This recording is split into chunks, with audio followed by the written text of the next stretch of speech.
নমস্কার। এই রকম পারফেক্ট নরম তুলতুলে রসমালাই বাড়িতে যদি বানাতে চান তাহলে কিন্তু এই সব ভিডিওটা পুরোটা খুব ভালো করে লক্ষ্য করবেন, আর এইভাবে বানালে একদমই পারফেক্ট হবে। প্রথমে আমি এখানে 1/2 লিটার দুধ নিয়েছি, সেটাকে গরম করতে দিয়েছি। এটাকে খুব ভালোভাবে ফুটিয়ে নেব। ঠিক এই রকমভাবে ফুটে এলে এবার আমি গ্যাসের আঁচটাকে একদমই বন্ধ করে দেব।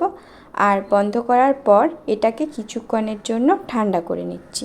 দেখুন এখানে কিন্তু আমার ঠান্ডা মোটামুটি হয়ে গেছে 2 মিনিট মতো।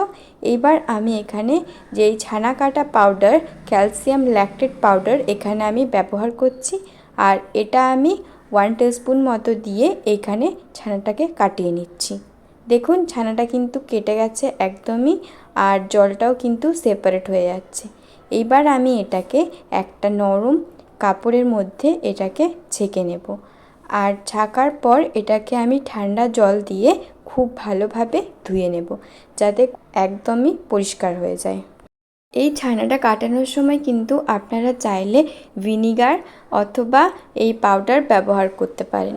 লেবুটা আপনি যদি না ব্যবহার করেন সেটাই বেটার হবে, তাহলে কিন্তু যেই রসগোল্লাগুলো হবে তার ফ্লেভারটা কিন্তু চলে আসে। এখানে আমি ছানাটাকে ধুয়ে নিয়েছি। এরপর এটাকে খুব ভালোভাবে এইভাবে জলটা ঝরিয়ে 5 মিনিট মতো এটাকে ঝুলিয়ে রেখেছিলাম। এইবার দেখুন 5 মিনিট পর ছানাটা আমি এখানে নিয়ে নিয়েছি, কতটা সফট হয়ে গেছে। ছানাটা কিন্তু আপনারা বেশিক্ষণ জল ঝরিয়ে রাখবেন না, তাহলে কিন্তু রসগোল্লা একদমই হবে না।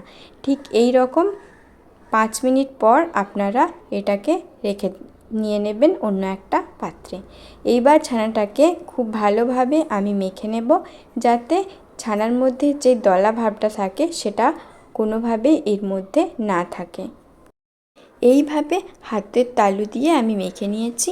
এবার এতে 1/2 টিস্পুন চিনি এবং অল্প একটু 1 চিমটে মতো এখানে আমি খাবার সোডা দিচ্ছি। এই দুটো দিয়েও আবারও এটাকে আমি খুব ভালোভাবে ছানাটাকে মেখে নেব। এমনভাবে ছানাটাকে মাখতে হবে যেন এই ছানা বলে এটার কিছুই না বোঝা যায় পরে পুরো ময়দার মতো নরম করে, তাহলে কিন্তু রসগোল্লাটা একদমই সফট হবে আর পারফেক্ট হবে। দেখুন হাতের মধ্যে কিন্তু আমার আর কিচ্ছু ছানা লাগছে না, পুরো যেই তেলটা থাকে সেটা কিন্তু বের হয়ে গেছে, তার মানে এটা পারফেক্টলি মাখা হয়ে গেছে। এরপর ছোট্ট ছোট্ট করে এই রকম রসগোল্লার মতো আমি সব কটাকে বানিয়ে নেব। এগুলো যখন রাউন্ড করবেন খুব বেশি চাপ দেবেন না, হালকা হাতে ছোট ছোট করে চাপ দিয়ে দেখুন ঠিক এইভাবে বানিয়ে নেবেন। সব কটা আমি এখানে ঠিক এই রকমভাবে বানিয়ে নিয়েছি।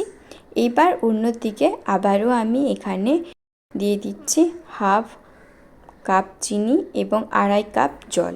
চিনি আর জলের এই পরিমাণটা হবে 1:5। আর এই শিরাটা আমি খুব ভালোভাবে এবার ফুটিয়ে নেব, আর যখন চিনিটা গলে যাবে খুব ভালোভাবে ফুটে আসবে, তারপর কিন্তু আমি যেই রসগোল্লাগুলো তৈরি করে রেখেছি সেগুলো এর মধ্যে দিয়ে দেব। জলটা দেখুন এখানে খুব ভালো ফুটে গেছে। এরপর আমি গ্যাসের আঁচটাকে প্রথমে হাই করে নিয়েছি, আর যেই আমি রসগোল্লাগুলো তৈরি করে রেখেছিলাম সেগুলোকে আমি এর মধ্যে দিয়ে দিচ্ছি। এই সবগুলো দেওয়া হয়ে গেলে আমি কিন্তু এটাকে ঢাকা দিয়ে দেব। আর যেহেতু আমার এখানে অল্প পরিমাণে, তাই এটাকে আমি 5 মিনিট মতো এটাকে রেখে দেব ঢাকা দিয়ে। এই দেখুন 5 মিনিট পর প্রত্যেকটা রসগোল্লা কি সুন্দরভাবে ফুলে গেছে, আর এগুলো কিন্তু ভীষণ ভীষণ সফট হয়েছিল। এইবার আমি এটাকে এই রকম ঝাঁঝরার মধ্যে তুলে এটাকে একদমই যেই জলটা মানে শিরাটা আমি এটাকে কিন্তু একদম শুকিয়ে নেব। আবারও কড়াই বসিয়ে এতে আমি 300 ml গরুর দুধ দিয়েছি। দুধটা কিন্তু একদমই ফুল ক্রিমযুক্ত। আর হ্যাঁ, বলে রাখি ছানার সময়ও কিন্তু আমি ফুল ক্রিম দুধই ব্যবহার করেছিলাম। এরপর উষ্ণ গরম হলে অল্প একটু আমি দুধ তুলে রাখলাম, কারণ ওই দুধের মধ্যে আমি গুঁড়ো পাউডার মেশাবো, পাউডার দুধ। আর এরপর আমি দিয়ে দিচ্ছি একটা এলাচটা মিশিয়ে নেওয়ার পর আমি এতে দিয়ে দিলাম কয়েকটা কেশর। আপনাদের কাছে যদি কেশর না থাকে আপনারা কিন্তু এটা না দিতেও পারেন। এটা দিলে কিন্তু টেস্টটা আর কালারটা খুব ভালো হয়, আর না থাকলে আপনারা স্কিপ করতেও পারেন। এরপর দেখুন আমি ওই যে দুধটা তুলে রেখেছিলাম সেই দুধে আমি 6 চামচ এখানে পাউডার দুধ মিশিয়ে এটাকে ঘন করে এই দুধের মধ্যে দিয়ে দিচ্ছি। এইবার পুরো দুধটাকে আমি খুব ভালোভাবে ফুটিয়ে নেব, আর এটাকে যখন ঠিক এই রকম কমে আসবে এতে আমি দিয়ে দিচ্ছি 2 টিস্পুন চিনি। চিনিটা কিন্তু আমি পুরোপুরি 2 টিস্পুন দিইনি, কারণ আমি এখানে পাউডার দুধ ব্যবহার করেছি, এটা একটু মিষ্টি, তো আপনারা আপনাদের স্বাদ মতো ব্যবহার করবেন। এবার দেখুন দুধটা কমে গেছে, আর দেখুন এই রসগোল্লাগুলো কতটা সফট হয়েছে। দেখুন এই পুরো যে জলটা আমি রেখেছিলাম ঝরিয়ে, সেই জলটা একদমই চেপে চেপে আমি যতটুকু বাকি ছিল সেটা পুরো চেপে বের করে আমি এবার যে দুধের মধ্যে এটাকে দিয়ে দিচ্ছি।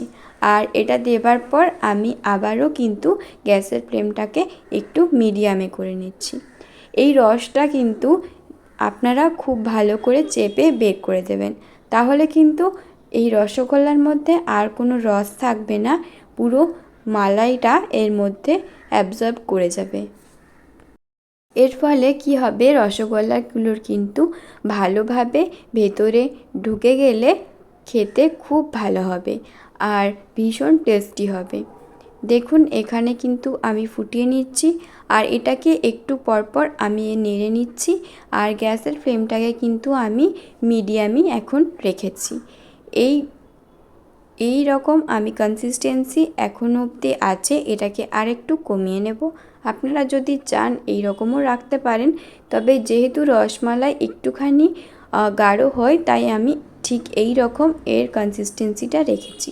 দেখুন একদম কিন্তু পারফেক্ট কালার চলে এসেছে, আর এটার কালারটা আমি জানি না ক্যামেরায় কেমন বোঝা যাচ্ছে, দেখতে কিন্তু একদম দোকানের মতো আর খেতেও।